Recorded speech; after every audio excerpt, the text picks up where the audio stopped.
So, before we properly start the video here, I want to start off with a metaphor that might be the most pretentious thing you've heard all week.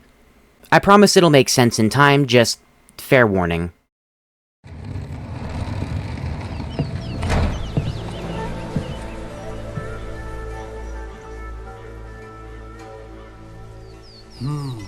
Cherry blossoms.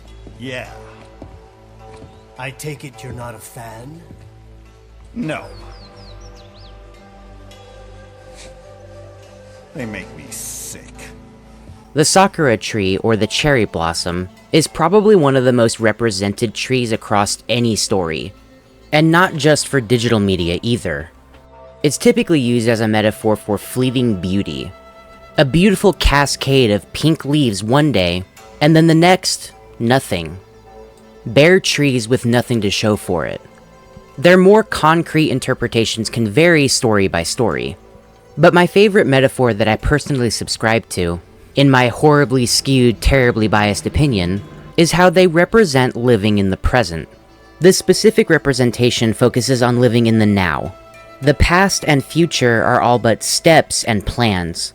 And the moments that pass us by right now are their own little pieces of fleeting beauty.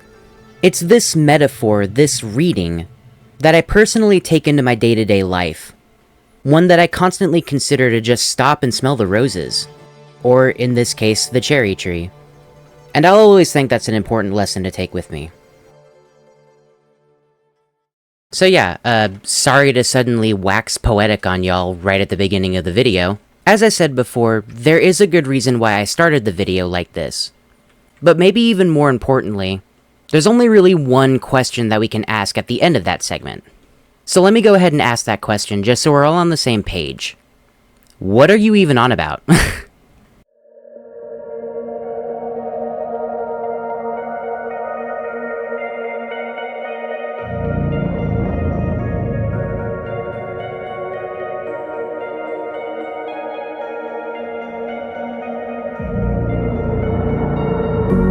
Forever Winter is a game that finds itself in a strange and unenviable position. The single most basic descriptor I can give for the game is that it's an extraction looter shooter, kind of, with some resource management stuff going on. But see, the description for that doesn't really do it any favors. See, the thing I left out of that description was arguably its most important trait. The wider surrounding theme here is that the world the game is set in is harsh, cruel, and unforgiving. The hopelessness angle that the game is going for is so important that it's plastered all over the promotional material. One of the very first trailers for the game literally goes out of its way to tell you that you are not the main character. And in the game, your character is a scavenger. A proverbial rat that wants to scurry through alleyways and buy ducks. I don't even know if those are real words, but I'm going with them anyway. All in the hopes of not being seen and getting out to do it again the next day. I think it would be a more apt description to call this game a looter survival game. You do have the ability to fight, but your weapon isn't a toy. It's a very specific tool for really only one purpose. Two, arguably. Primarily an emergency precaution, and then secondarily, the means to pick off whoever's left at the end of a big fight. If you're caught with your pants down against even one particularly problematic enemy, you're going to die very, very quickly. Most enemies are not typically patrolling by themselves, though. See, there are factions in any map that you go to, and these factions like to infight a lot. They don't see you as a threat, not unless provoked, obviously. Provocation is a little subjective here because if they do see you, they will attack you. But you are not necessarily their target. You're the lowest on the pecking order for a reason. And primarily that's because you don't really matter to this world. It's cruel and unfeeling, but that also means that if nobody notices you, they won't bat an eye if something suddenly goes missing. And that's largely how the gameplay loop works. You enter into a wide, big open map. You can decide to take quests for certain factions if you want to get your reputation up, but ultimately you're going out there because you're looking for supplies. New or backup weapons, or maybe ammo. Scrap pieces of metal left over from enemies that fell. And probably the most important resource for this discussion, water. Do me a favor and put a pin in this one, we'll get back to it later. You've also got permadeath mechanics. Technically, there's two of them.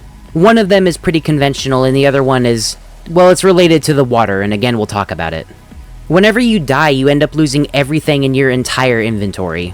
Anything that you were carrying on you is now just a part of the wasteland now. You can go and retrieve it if you want to, but there's a high likelihood that it's already too dangerous to do that. It's its own risk. Do you forego the items from your previous character, or do you take that chance and collect them anyway? You worked really hard to upgrade that weapon that you just bought from the store, with all of its little modular pieces kitted out on it and such. And maybe you don't want to lose that. But maybe you don't want to lose your backup weapons or items, or your backup weapons and items. Nearly every moment of the game where you're outside and exploring the environment, you feel naked and ill-prepared. As time goes on, you'll feel more confident in your capabilities, but at the end of the day, the overall danger doesn't change. Regardless of how strong you become, how capable you become, taking on a platoon of soldiers means you must have a death wish. There's no other way around it. When you come across a big, giant, scary robot, it really does feel like a David and Goliath moment. You will think twice before you take one of those things head on, because if that thing sees you, it will fire a rocket at you, and that will be it if the rocket hits you. And there's no defense against it. You can try your best to avoid it, but your first mistake was even being seen in the first place. Make no mistake, it sounds like I'm really blowing this out of proportion and making it more important than it actually is, but there's no amount of hyperbole here. The game really doesn't give you any advantages. The only things it gives you, whether that be items or events or whatever, are simply tiny ways to skew the odds a little bit more in your favor. But understand that the scale is continuously weighed against you. It's always going to be like that. Now, you might find yourself hearing all this and saying to yourself, well, this doesn't really sound like my idea of a good time. And if that's the case, then the game is kind of doing its job here. There's a small subset of video games where the goal is to struggle against the game world itself. In this way, the world of the game sort of becomes the main antagonist. To struggle against it and find your little victories is the appeal. And that sort of feeling isn't for everybody. It is a niche, certainly, but the game's lack of accommodating for every player means that the game can truly flourish as a cruel environment. It's immersive in a way, and there is a fan base for that sort of game. I'm gonna give y'all some homework for a second. In the top of the description, there is a link to the game's Steam page. Do me a favor and just watch the first trailer.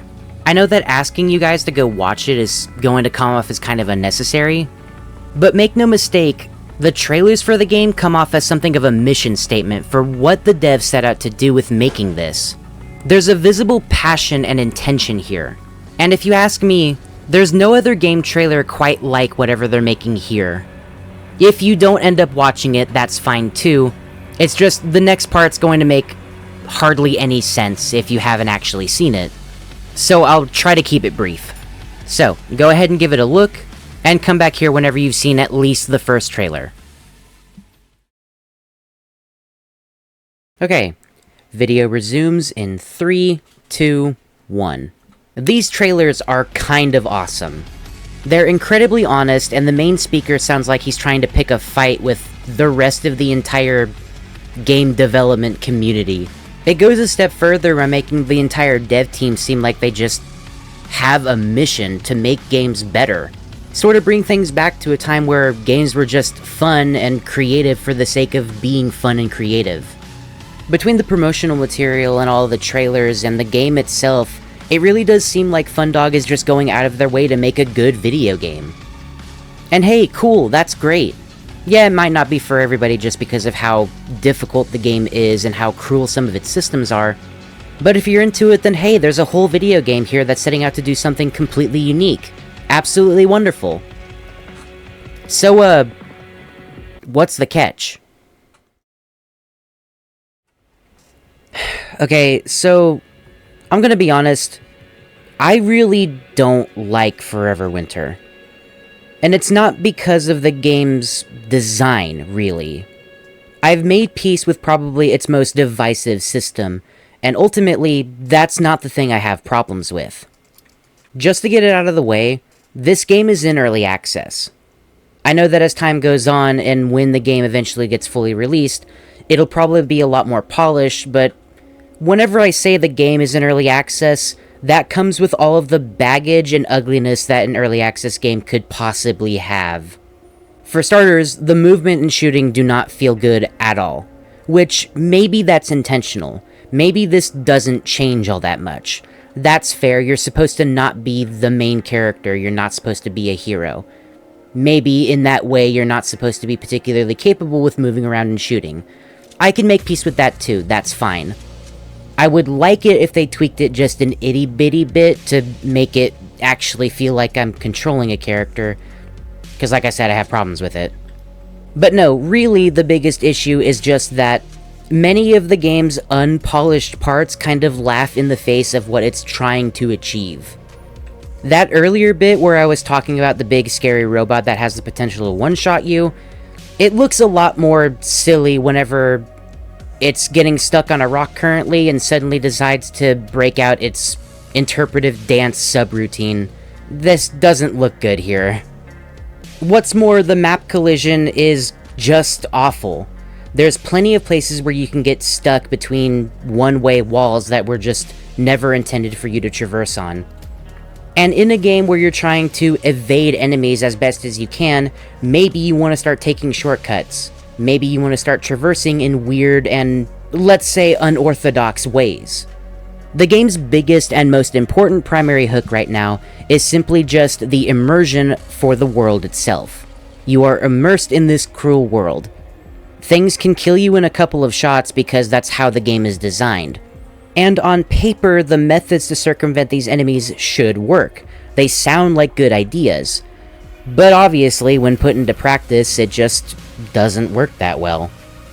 The game is undercooked, and I understand that as time goes on, if these devs really are as passionate as they say they are, then the game will be fixed and it's going to be great. Let me just add some preamble first before I start this next segment as well. Trying to get into the mentality of a lone person is almost always a fool's errand.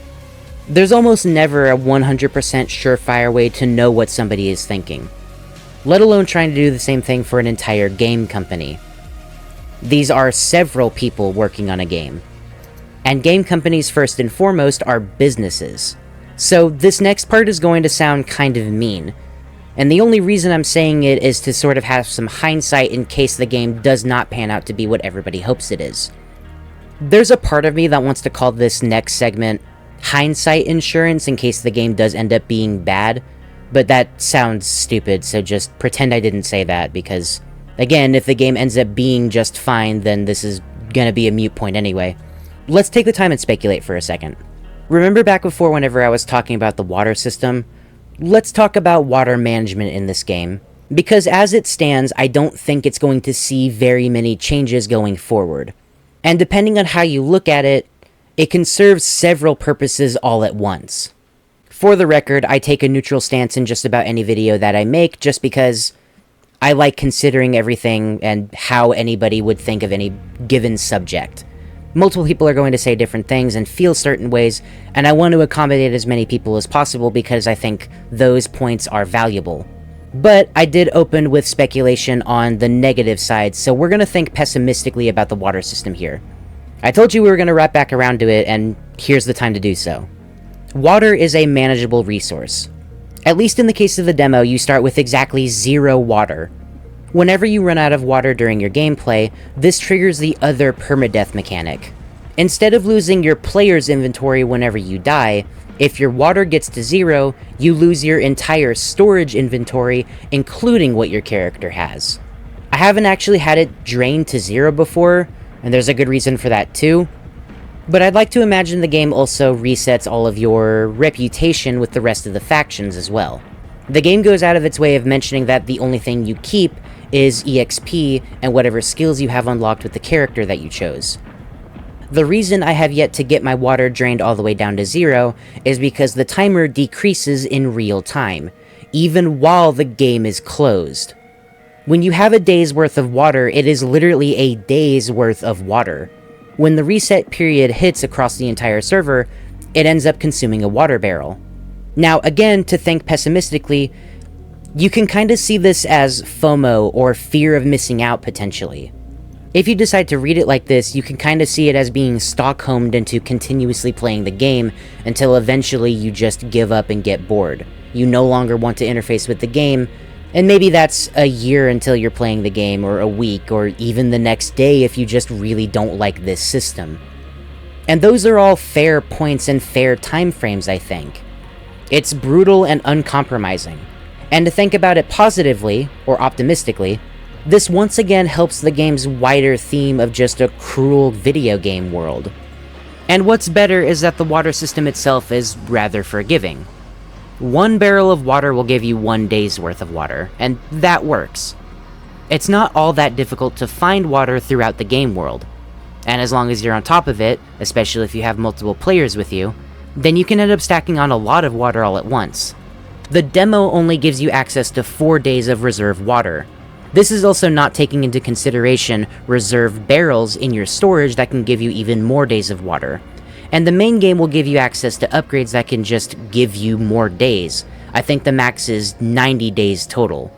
And if you take a 90-day break from the game, there's a fair argument to be made that you just gave up on the game already. You don't really care anymore. Now, of course, that's not going to be the case for everybody. What if you're taking a long vacation? What if you're just a really busy person? The game doesn't account for this. And once again, you can spin this in a positive or negative way, depending on how you look at it. There's a non-zero amount of people who are just going to give up after their first time running out of water completely, especially if they've already played the game for a good amount of hours. You lose everything. That's kind of a big deal. And again, I think regardless of what stance you take, both are fair. Fair criticisms and fair points against those criticisms. The game is hard and uncompromising for a reason, and some people really like that. I do understand that angle. The water, in this own way, despite being super divisive, does work to assist in the game's wider theme of cruelty. And if that works for you, then it's yours, my friend. You can take it. Brutal video game worlds aren't exactly a new concept either. I'm not going to sit here and try to convince you that this game is for you. That's a decision that you have to make on your own. Thankfully, in this case, there is a demo. If you can get past all the growing pains and truly see the game for what it wants to be, then there is something here that really does work. Many things, actually. In my mind, Forever Winter is sort of the perfect on-paper video game. It wants to do all of these things, and they all sound great on paper, but in practice, when you actually have a controller in your hand, a lot of it just doesn't mesh as well as you think it does. I'm going to ask you to do kind of a lot in this video, and chief among them, if you are interested in this game, if only for the experience to see if it is for you, then play the demo. It's a whopping 60 gigabytes for I don't know why, and it's probably my biggest single criticism for the demo itself, but nonetheless, it's free, and if it interests you, then it's there. But I know that there are still many of you who are looking at this and wondering, why would anybody want to play something like this? Why play a brutal video game that just doesn't seem fun? Why would literally anybody subject themselves to something like that? It's here where I want to take a fair few minutes to deconstruct that question. Because why do people play cruel video games? Often, these games are so divisive that the people who play them are in two camps. Either this game is an absolute masterpiece, or this game is an affront to video games as a whole. And there's very, very little in between in those statements.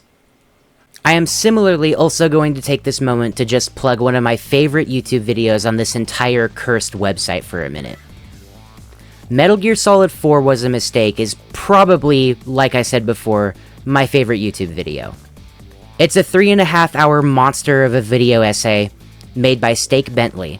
And while watching the video is not required reading, really, if you want to consider it, it's extra credit, I guess. I know I've been making a lot of shorter videos lately, and if you want something more meatier to sink your teeth into, there are worse ways to spend it. This video is so good that it literally got me into the Metal Gear Solid franchise. I'm not even kidding. It's a video that made me understand that this franchise is extremely important to people, and I wanted a piece of that, despite it being extremely critical to one game in this franchise in particular. What I want to take specifically from this video is I want to directly steal and recontextualize a quote from the man Steak Bentley himself. It's right at the 12.5 minute mark, and like I said, I'm going to twist the meaning a little bit for the subject of this video, but I think it's particularly poignant. There are many things in this video that live rent-free in my head, both because they are extremely thought-provoking, and also because I just really like the writing and humor of that video. But the quote in question goes something along the lines of, "Can something be good even if nobody likes it?" What an immediately strange question to ask, right? Something that does its job so well, that portrays its art and themes so well, that it's at the behest of the player experience. I struggle to throw the word anti-game out there, but if you want to start putting that as a label for some of these examples, including Forever Winter, then you're absolutely allowed to. I can't stop you. Even if you don't like some of these more innately brutal video games, the numbers from these niche communities should just go to tell you that despite everything that they're going for, people still like them. For reasons that are not just being simple, fun, forget-and-play style of games. There's even one niche franchise that ended up getting really popular as it got more sequels to its franchise. This, of course, is the Dark Souls series, and I promise this is the only time I'm going to mention Dark Souls in this video. But once again, as I keep saying, it was niche, and ended up getting extremely popular. The current most recent game in this franchise is Elden Ring, and it won Game of the Year in 2023. And even before then, games further back in this franchise have been at least nominees for Game of the Year. And I think that by itself should tell you that yes, people really like these games despite their brutality, despite the world and the game design fighting against you. It's because people like to be challenged and people like to be told, no, but I'm gonna do it anyway. I've always found that to be an admirable quality in Souls games. It's very human to struggle against something that seems so much bigger than you are, whether metaphorically or physically in some cases. If you ask me, the world in any Souls game is just as much an antagonist as Gwyn or the Soul of Cinder or, I don't know, pick a final boss. They all apply, I think. Similarly, people really like DayZ, and that game has an absolutely brutal permadeath mechanic. Once again, it's losing everything that you worked for. The moment you die, you lose everything that you have worked on for in-game hours at a time. A literal play session that could have taken you days or weeks, just gone in the blink of an eye. The game simply asks you to try it again once you go down. And you might be heated or disappointed or outright depressed at that notion, but many people opt to do it anyway. But despite all of these examples that I just gave you, there is a chief example that I want to share because I think it's particularly important here. I'm now going to make this a segment where I talk about Pathologic. Pathologic is very hard. Not just like a little hard, not you die and lose all of your progress, not you made the wrong mistake and now you're gonna get a bad ending. No, whenever something doesn't go your way in Pathologic, and it's never ever going to go your way practically all of the time, you feel that. The despair that surrounds the entire game is palpable. The first quest whenever you start the game, picking the easiest character in the roster to play as, which for other games would be the hard mode, frankly, gives you a quest where you have to help a sick family get food. Food that you need because you are constantly starving. They give you money for this food, and if you decide to go through this dangerous environment, this town that wants you dead, and end up giving them the food, all it does is give you a little bit of reputation to a useless, sick family. It literally would have been in your best interest to either take the money or the food and never see them again. Be cruel back to them. That's the kind of gameplay you can expect from Pathologic. Brutality is met with brutality in a cyclical process in this game. Because it's how the players survive, and once more, it's how the NPCs, the characters inside the game, also survive.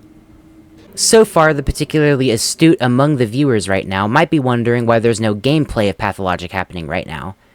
And that's because I don't want to play Pathologic. Frankly, it scares me. Call that whatever you want. The point is that I made a decision to say no, I'm gonna respect this game from a safe distance with a very reinforced stick.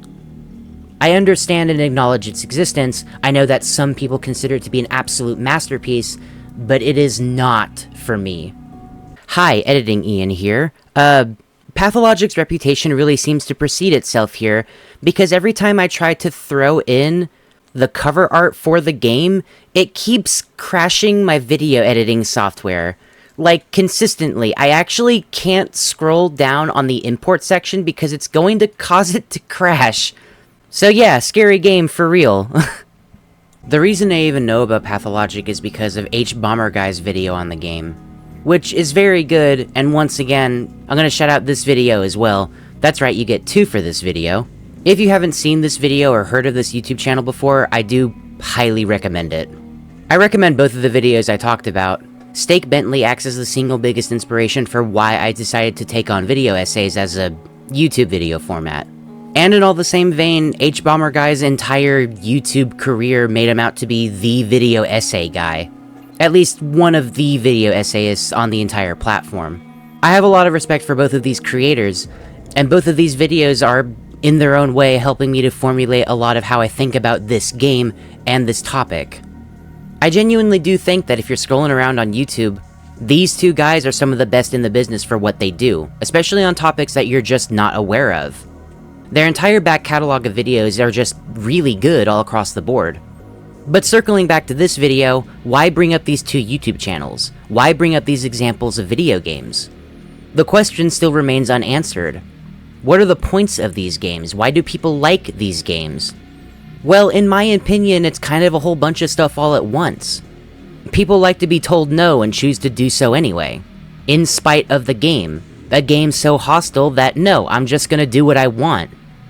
I'm gonna make it work. I'm going to show you that I can make this work. And what's more, the depressing atmosphere surrounding any or all of these games is just really, really gripping. For many people, it's easy to be engrossed in the entire idea of a cruel video game. And if the gameplay forms around that idea of cruel video game, then it also just helps the entire experience.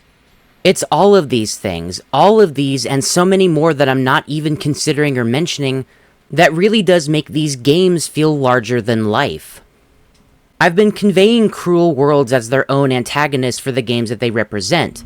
And truthfully, if you're going with that mentality, the thing is that you really can't beat these worlds. They're forces of nature in their own right because they are nature in and of themselves. You can have your small victories, but ultimately they're still going to be there. They're still going to be making people's lives a living hell, and that's not going to change even if you're off for the better. These worlds are still going to continue to hurt people, even when you're not there. You're not changing the world or anything, you're just simply surviving. And honestly, if nothing else, I think that's a unique way to take a story. Make the world a living organism that doesn't care about you. And I think in its own way, it is gripping, it is compelling. Truthfully, I understand the angle of why some people do not like playing these kinds of games. I really do understand it. The real world can be a cruel and unforgiving place, and many people don't want to be reminded of that cruelty. In so many of these examples, they come off as almost overblowing the amount of cruelty in their games. It can get to the point where it's almost comical in its own way. Dare I say even dark comedy at times. My point is that there is stuff to like about these games. All of these examples, including Foreverwinter, just offers so much. The water resource management in Foreverwinter specifically, to me, acts as the ultimate symbol of a cruel video game and the player struggling against it. Do you remember all the way in the beginning of the video where I did that really stupid facsimile with the sakura tree and everything? And I mentioned how it was about living in the moment, right? This is where it's going to get its payoff. Or vindication, however you decide to look at it as. I have made peace with the water system. Because depending on how you look at it, everybody who plays a video game will end up dropping that video game sometime in the future. Your experience with a video game is going to end up being temporary through any number of means. Maybe a bad update comes out and you drop the game because it just completely changed everything about it and you don't like it anymore. Maybe you never liked the game in the first place, and despite you trying for a day or a week or even a year, you just gave up on it. Maybe you just can't play video games anymore, for any number of reasons, psychological or physical or whatever the case may be. The truth is that Forever Winter made me realize that my experience with the game is going to be temporary. The memories I make with the game are things that I can carry with me until my final days. And to me, that's what's really important. That's why people play games like MMOs or ORPGs, where they know one day the servers are going to get shut down. But they don't care, because they know that they're going to make memories and have experiences with people. And they'll be reminded of those times. And for me, Forever Winter kind of taps into that a little bit, in its own cruel way. And as I said before, the water system is surprisingly forgiving. If you stay on top of it, you really do get kind of a lot of water all at once. If you make it a goal in your session to get a couple days worth at a time, then you'll be stacked for a good long while. You can find some out in the world, but also completing quests typically has water as a reward that you get. At the end of the day, your time with this game is going to be temporary. And Forever Winter knows this. That's why, for me, I don't really mind it as much. Whenever you finally run out of water completely, that may just mark the final time that you play the game. And in the game's history, you might be nothing more than just a passing thought in its entire lifespan. I can't tell you how to think, and really, I would never want to. If you think the game is worth a shot and you completely laugh in the face of my criticisms of it, that's up to you. The game's demo acts as a perfect taste test to see if this is really something you want to play, as any good demo should. Just in this instance, you might need to give it some forethought before you really decide on getting it. I would like to say that it doesn't matter to me. I'm going to choose to live in the present, not worry about the past or the future. And I really do wish I could just say that, but as I expressed before, this game is far from finished. Early access really is a plague on this game in specific. The enemy pathfinding isn't right and laughs in the face of what the game sets out to be. The janky collision means that it limits a lot of your ability to actually get away and circumvent the enemies. And game crashes are never fun, and I've had a couple of those too. So I'll end off with this. I cannot, in good faith, recommend Forever Winter. If you want to give it a try and see for yourself, then I implore you to. Play the demo, see if it's for you. For me though, I'm gonna opt out. At least for now. I'll keep a close eye on it, have it on my wish list, see how the game pans out. And if I'm interested in it again, well, I might just be back one day.